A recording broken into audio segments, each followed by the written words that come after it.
where we have John Holbrook with the Rise of the Green Tide. So here, Green Tide has made its appearance once again. The great menace to the Imperium, to the 40K universe as a whole, because when we were too powerful, mixed in with Bully Boys, everybody and their mama were complaining about orcs. So, John is going to bring that all back. Thanks, John. I'm just kidding. I'm just kidding. So, we're really happy to see this, guys. Paint Bully Green Tide has made their appearance again. You can check out 2 of these games and War Games Live, game round 6 and round 5. So check that on War Games Live. You can see John in action getting this list done. High pressure, high stakes, a lot of good moments in these games. Time was definitely a thing that he had to manage. So shout out to John. Let's take a look at where he was at. So it was the Utah Open. So it was a 112 person event. So big old event. Shout out to the other orcs that were here. And John Holbrook right there, 6-0, baby. That looks beautiful. Looks beautiful, doesn't it? Let's take a look at this Green Tide. So we have Painboy, 3 of them, one of them with bloodthirsty belligerents, then 3 Warbosses, followed by 2 weird boys, one with brutal but cunning, 1 truck with 10 boys in it, usually. Now, one thing he did say on the live was that he likes to bring 1 truck simply to annoy the enemy for bring it down. It's like, right? So when they bring it down, he's like, cool, my truck's back here, bro. Like, what's up? And then they're like, oh, that sucks. So it's kind of like the inverse to what we talked about with Grotz, where I'm like, hey, bring a big brick of Grotz, put it in your home field. That way, if they get Call the Horde, they can't recycle Call the Horde. They have to try to kill your brick of Grotz that's on your home field objective, and they're screening your backfield, right? In this case, it works the other way, where he goes, I'm going to bring a truck, so they can't bring Call the Horde. I like that. And if you don't really care that game, you can even stage up, get the boys in places. So that's really cool. Love to see it. Then he has 1, 2, 3, 4, 5. Yeah, it was 5. Okay, 5 units. Let me try to put them all in there. 5 units of 20 boys. So he went all out here with the boys. And I think that's still the play. Now, someone did take fixed. Yeah. Oh no, it was 1, 2, 3, 4, 5. Oh, it was 6. So I'm counting again. Let me see. No, it couldn't be 6. It couldn't be 6 20-man units. Let me count. Correct. It's 5. Yes. 1, 2, 3, 4, 5. Yeah, okay. Making sure. I was like, what the heck was I doing? I misspoke. Did I put that wrong on here? 1, 2, 3, 4, 5. No, I didn't. Okay, cool. Overthinking it. He had 5 20-man units of boys and a 10-man unit of boys. So it's funny because this comes up a lot in Discord and Facebook, things that I see in conversation. People are like, how many boys do I bring now in Green Tide? So John went straight up back to the 100 threshold. I'm at the 100 threshold. A lot of people sit somewhere between 60 to 100 now. So you let me know what you think in the description. I mean, in the comments. But I think it's pretty cool that he went all out. And there was an actual game, that Blood Angels game in the War Games Live, where he brought fixed of Call the Horde and Assassinate. So it does happen. So he does have 2 10-man units of Grotz, followed by 2 bricks of Kommandos again. So guys, how many times have we covered Kommandos where orcs are just bringing them because they understand the importance of orcs and Pariah nexus? So when I made the video of the Kommandos lead the way, I wasn't talking astray. You know what I'm saying? So we have those 2 units of Kommandos. We have the Breacher Ram, Burner Boys, Rockets, and the Power Claws, followed by 2 5-man units of Storm Boys. So let's take a look at John's path to victory. Oops, what am I looking up? Oh, there you go. John's path to victory with his Green Tide. Super exciting. Shout out to our sponsors, the Baron of Dice, as they helped us do our Waaaghtaktiks dice. So shout them out. Check them out in the description. 5% off in the discount because nobody likes taxes. And shout out to Baron of Dice. They allow us to do our paint competition. So thank you very much to them. So we go into this first game. Imperium Space Wolves with Gladius Task Force. He has Captain with Honor Veerment, Captain with Gravis Armor. He's pretty cool for his damage reduction and armor, Artificer Armor, pretty durable. A Lieutenant with Fire Discipline. We have 1 big brick of Assault Intercessors, a brick of Aggressors with Flamestorm Gauntlets, Eradicators, 2 5-man units of Hellblasters, 1 3-man unit of Inceptors, a 5-man unit of Infiltrators, another 5-man unit of Infiltrators, Suppressors, so they give you like a -1 to hit when they hit you. Yeah, they're not really that reliable for anything, but for 75 points, they're all right. 3 Invaders ATV for 60 points. People bring them now, just to have like more meltas. They can score. They're super tiny models. They're like straight up this big guys. They're like 3-4 inches. Silly. I have one for my Imperial Fist Army. And then an Outrider squad with the ATV can actually attach to them. And then they get like a response shooting, I believe, if they shoot at the Outrider squad. Then they have an Impulsor Executioner is making their comeback, guys. And then Impulsors are also making their comebacks. I like their data sheet abilities in both of these units. Keep a lookout for them just in casual kind of open play. I don't know if they'll be like, GT level all the time for like winning side, but they're common nowadays. So shout out to this one. When you have that many bodies as an orc player and you can just get stuck into Space Marines, they just don't have the answer for Green Tide. Just very few exceptions of Space Marines do, because they're trying to do combined arms aspect. Their small arms are strength 4, and orcs are just like, that's cool, bro. I'm just gonna run you over. So there's very few exceptions of orc chapters. I mean, orc Space Marine chapters that can actually deal with the straight up horde. Because mind you, it's 110 boys plus 2 units of commandos. I'll tell you guys right now, when I was running my Green Tide list, it was 100 boys, and I took Gazgul Thraka because I didn't want to take commandos, because I didn't want to take additional like bodies, because you're moving, amplitude of bodies here. So shout out to John for moving this, because guys, I'm telling you, moving 110 boys and 20 commandos is a ton of just time management and dice rolling. So shout out to you, buddy, for managing the clock on that. But most just basic vanilla brains don't have an answer in like volume of fire and combined arms of actually being able to deal those bricks. Then his second game, he went into my boy, Mr. Matt. We've actually previewed him. So Matt's someone who's also done very well at events. He ended up taking out Mr. Matt. And, Matt actually told me how it was. So in this game, Matt was taking pigs. So we have the big pigs with we have 2 beast bosses, Gazgul Thraka, 2 war bosses, followed by 2 units of beast Naga boys, 2 units of boys, 4 trucks, 2 units of 5 flash kits, followed by 1 Gretchen unit, 2 kill rigs, 2 mega knobs for Gaz bodyguard, 2 5-man units of knobs, followed by a stormboy unit. Quite simply, what it is he got jailed.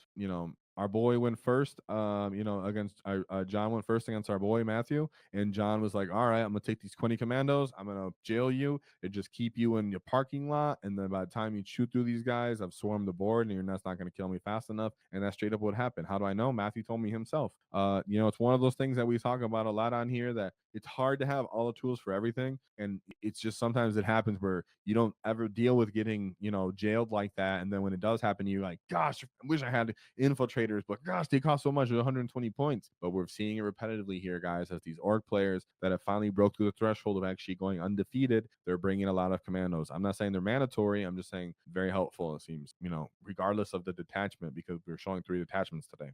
Then he goes into his third game, where he goes into the World Eaters, which you can imagine having a lot of bodies and having commandos again bogs up World Eaters. So again, we have Angron, Lord Invocatus, 3 units of jackals, 2 units of 2 spawns, followed by 1, 2, 3 bricks of terminators. These terminators are very fast and they can hit you with the amplitude of punches. But again, we have the commandos. We have 10-man units of grots, which if you watch him on War Games Live, John will take one of these grot units and just chuck them up the field with these boys and start making walls. So against another melee matchup, or if he's scared of getting countercharged, he'll put commandos first in a line, then grots and maybe 10-man units of boys and maybe storm boys, and then or storm boys before, whatever, vice versa. But he'll make walls of these units, and then he'll have the tide behind that. So you can't really get the initiative off on the tide if you're in melee army of actually like chewing out the boys. So at first glance, you might look and be like, yeah, these bricks of terminators are going to get +1 to wound,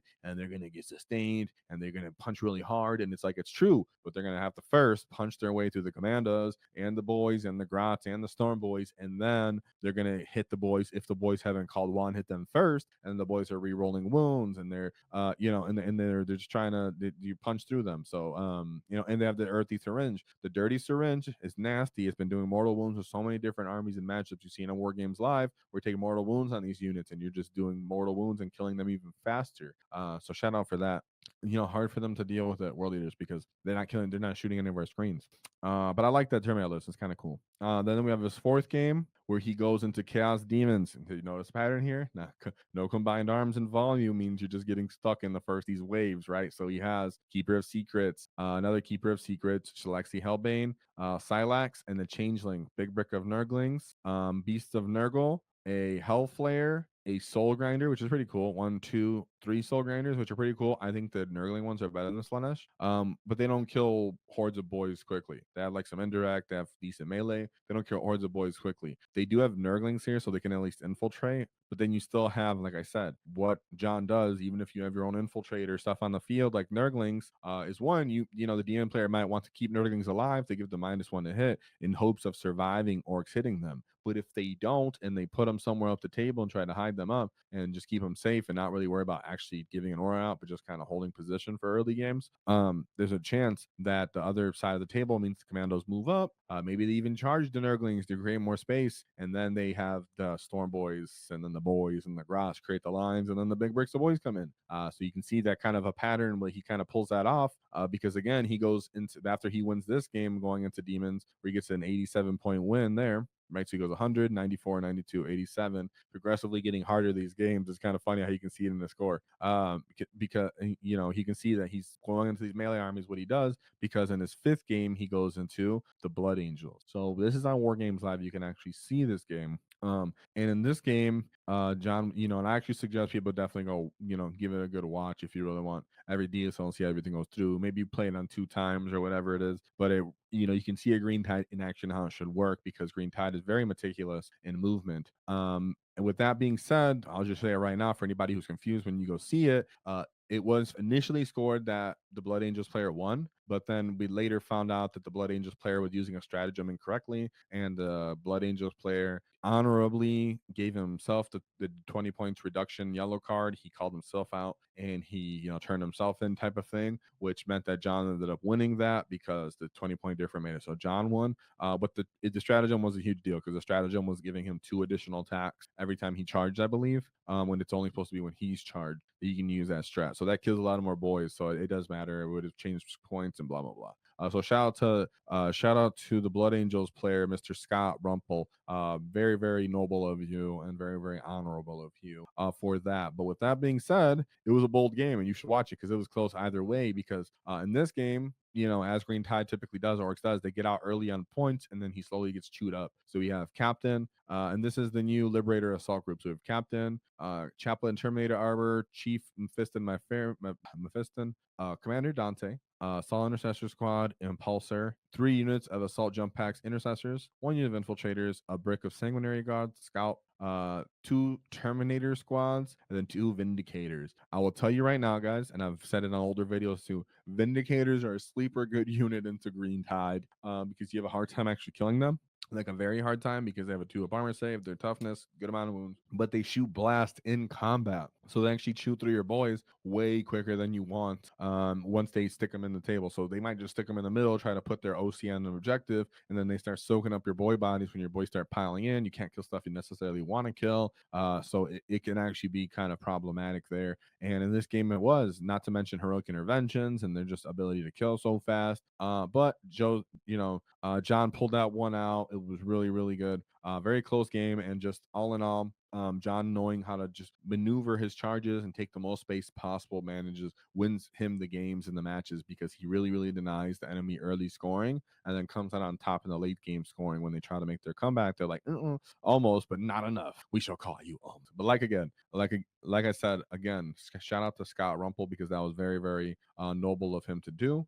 Going into John for calling himself out and giving him the 20-point reduction so John could continue. So when John continued, he then had to praise Bryce Greenwell, which is also on More Games Live, which was Death Guard. So Death Guard making their appearance again. They've made their appearance all day this stream on every orc list that had to go into with some sort of form of Death Guard. So if you're going to events, expect to see Death Guard. So we have an Icon Bearer, 2 Lords of Contagion, Mortarion, Tallyman, and then Typhus. So we have Typhus up here. He has mortal wounds when you're in combat with him in the shooting phase within 18 inches, excuse me. He do mortal wounds to you and he rolls for it, and then he's also -1 to hit. So of course they're making you -1 to hit from their ballistic skill, weapon skill, from their contagion aura, and then they're also making you -1 to actually hit, meaning that you're -2 to hit. Pretty nasty. And then there's a Nurgling unit. It can be -3 to hit. It can be hilarious. Of course, you can't stack all that to be fully active the whole time, but it can make your weapon skill, ballistic skill change, characteristic change, and then -1 to hit. That does happen. So you're -2 in that case. But the -3 thing was only if you get +1 from your war boss. Over speaking, sorry if I confused you, but it can happen. It can happen. So we have a cultist brick, 2 predator destructors. I think you guys have to be pretty, I think I have them right here. Predator Destructors, you have to be pretty familiar with these guys. They're pretty much on all death card lists right now. T10, 11 wounds, 3 up armor save. They get additional AP against infantry units. They have a good amount of volume of fire from the auto cannon. Not a lot, but a decent, respectable amount in the small arms. And they all get lethal, so it can actually hurt your units. And then they get built-in las cannons. Mind you, they can get additional AP. Right here, I believe. Then on 6s and shooting, Flyer Eric Blight. So if it's on Contagion Aura, if you're on something, an objective that they have, they can make you additional AP on there. So they can stack some pretty good AP. And then other armies, they'll be minus some armor save maybe. So that's why they have a lot of these on their list, because they're looking to kill good armor save armies by stacking these defensive, these debuffs on them. Then you have one big brick of Death Shroud Terminators, followed by 2 3-man units of Death Shroud Terminators. So these Death Shroud Terminators, T6, 2 up armor save, 3 wounds, 4 up invuln. They only move 4 inches, but you can do a lot with 4 inches. They have 2 units of Plague Burst. Sorry, they have 2, they have Plague Burst gauntlets with anti-infantry 4+ pistols. Very, very annoying torrents, very, very annoying against orcs, which really, really get good into us. And then they have sweep attacks and strike attacks. So they have good volume of attacks that have lethal. They also have a built-in -1 to wound if they're led by a character unit. So not only are they T6, but they're -1 to wound. Yikes, right? Yikes. I think, sorry, let me read it again. If you're greater, though, of course, it's only if you're greater, so not at all times. And then you have 3 units of drones, followed by 3 individual Mephitic Blight Haulers. They're pretty cool, I think, for 90 points. Again, you bring more of these little vehicles that can just spread the contagion all over the table. They're a little hard to kill, like, reliably for their point values. And then they have, like, decent small arms, random rockets, and stuff like that. And then 2 units of Nurglings, which the whole game he was using to stack the defensive ability, so you could be -2 to hit when getting hit by the orc player. All in all, again, Joseph's strategy came into play where, if we watch him on War Games Live, you can see it unfold, which is why I recommend you replay it, where he takes his commandos, he fills up the middle of the he takes 2 different spots in the corners safely. He stages up, he takes his Storm Boys if he has to for scoring. He then layers up commandos early to get up the table. Then maybe Grots might come out, maybe some boys come out, whatever, Storm Boys, like I said. And then he fills up the table with his green tide to start swarming, making lines, touching objectives, denying primary, making charges up the middle, and just putting the characters and all the power claws into one space so he can do reliable damage and hurting the enemies just enough so that they, can't kill them back fast enough. And then having just enough dudes on primary and reviving guys back on to offset it, and then reserving kind of one of those last units of, boys, whether they have the weird boy in them, whether they have the weird boy in them, or whatever, they keep him in the backfield and they can walk up to the mid table, or they can try to jump to do a secondary mission because that's his warlord, not secondary, a secret mission. He didn't have to do that because he was usually ahead, right? But you can see he probably brought it for that reason. Or if you're going into knights, you don't want to give him your warlord.